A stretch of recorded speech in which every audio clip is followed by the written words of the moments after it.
What's up, Atlanta? This is Ray Cornelius of Upfront Inside Atlanta's entertainment industry, and tonight we're coming to you from the Atlanta premiere of Black and Blue. Listen, we're going to be talking to Deon Taylor, Tyrese, Nafisa Williams, as well as Naomie Harris, and this film opens this Friday, October 25th. So sit back and relax and come up front with us as we give you an all-access pass for Black and Blue.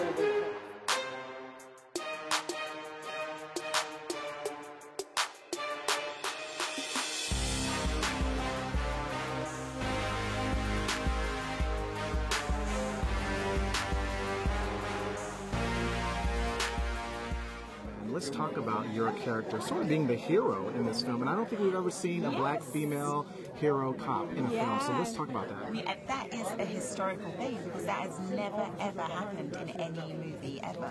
So I just absolutely love it. I love playing this inspirational character. She inspires me, Alicia. Like, I would love to be like her. I think every community should have at least one Alicia because she is the moral compass of the movie. She's out there fighting for what she believes in, and she's willing to risk her life to achieve what she knows is the right thing and to deal with corruption. Can we talk about working with Deon Taylor as a director? Wow, Deon is a dream of a director. He doesn't feel like a director. He feels like a coach, someone who's supporting you from the sidelines and encouraging you to put your best emotion, your best foot into these characters. It was really, really cool for me because it was the first time that I was stripped down like that in a film, which is, as an artist, you know, you want that variety. You don't want to play the same roles over and over again. So to tell this story with him and it be such a timely story, a story that needs to be told and be seen right now, it's time for change. This film will resonate with our country. Hopefully, that's our hope, to be the spark of change. I'm proud of you, man. All right, I'm sorry. The first time I met you was actually here, at this theater. Did I just tell you? Yeah. I just told this story, man. I'm like, I pulled up here, didn't know where I was at. I'm like, oh, I've been here before. Yeah. Crazy, man. So let's talk about this film. You've done it again. Yes. What was the inspiration? Because I remember Traffic was inspired by your daughter, you know, the whole sex trafficking thing and just that thing. So what was the inspiration for this particular film, I should say? Well, this movie was actually, the script was handed to me. And once I read the screenplay, it was originally written as a run chase film, where it's just kind of like action oriented and all these different things are happening. And after I read it a couple more times, I said, man, this is something. This has substance. This is something that we need to be talking about. And here we are, man. Like, first of all, first ever film ever made with the black female lead as a police officer in cinematic history. That's something we all got to... I'm like trying to rattle the cages everywhere I go, like, yo, we got to get behind that. Because do you know how many movies have been made? Do you know how many times we have seen Arnold Schwarzenegger or Mel Gibson? Do you know how many cop movies we done seen, man? For us to be like, damn, we ain't never had a black woman? Yeah. So that's number one. Number two, man, the messaging was so incredible. The mere fact that right now in the culture, what we going through, like what's happening to us, since I was that big, man, riding in the car with my mom in Gary, Indiana, when the police officer pulled behind us, she said, everybody look straight. Don't nobody move your head. Put your seatbelt on. We've been raised in fear. So why is it generational like that? What's going on? And this movie basically explores why that divide is like that in an action movie. And basically one police officer says, I'm not doing that no more. I'm not going to conform to the normal everyday, I seen something, but I ain't going to say nothing. She's like, at this point, she's like, I'm telling. And I'm telling because you killed some young kids. And that's a big deal. And then when she tries to go to the community like, yo, we ain't dealing with you either. And that's when the movie really takes off, and I think that's what people are gravitating to, is the fact that she's caught in the middle. And it is a real live action thriller horror movie. Because now you like, damn, what is she gonna do? And it's great, man. It's great.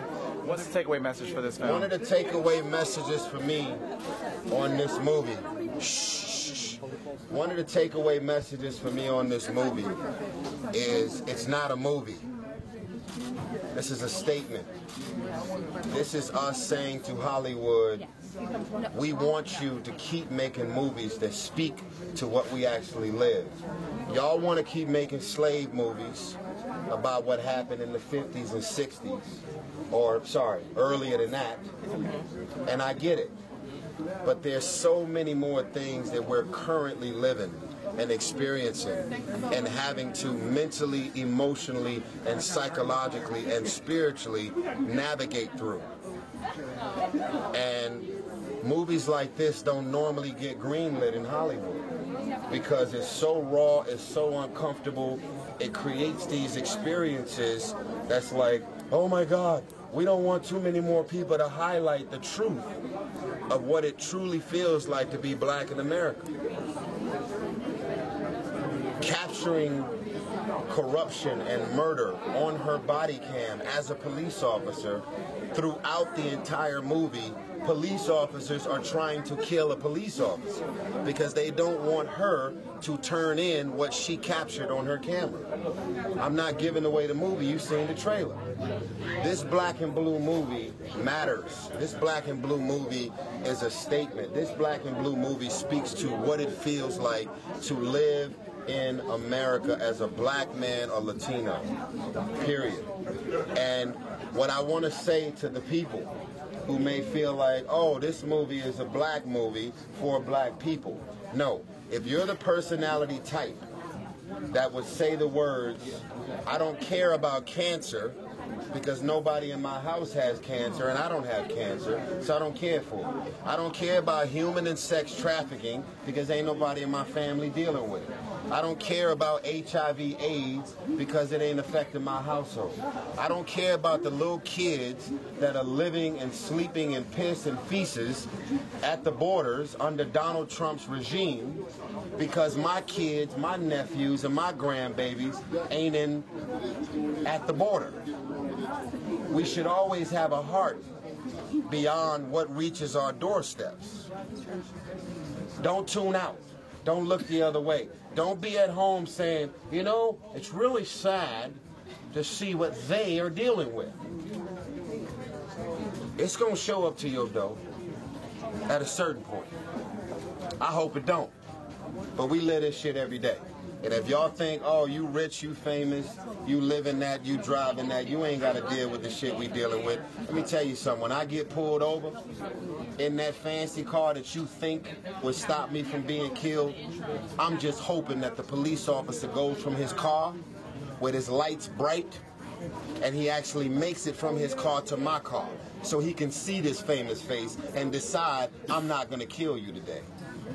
But what happens from the point of him getting out of his car to getting up there to ask me for license and registration and to ask me, do I know that I was doing 55 and a 40? My heart is beating. I got my hands out the window just hoping that he's not trigger happy that day and I can see another birthday and my mama don't gotta bury me before I bury my mama. This shit is real out here.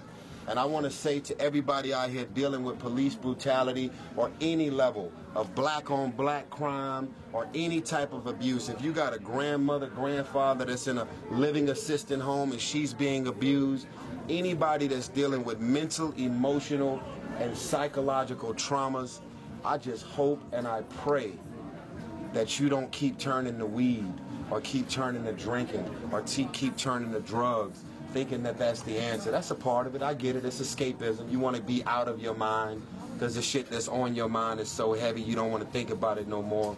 But seek therapy. Seek counseling. Seek help. Stay in church. Recommit your life to the Lord Jesus Christ. That's the answer. I love you. Amen. Thank you.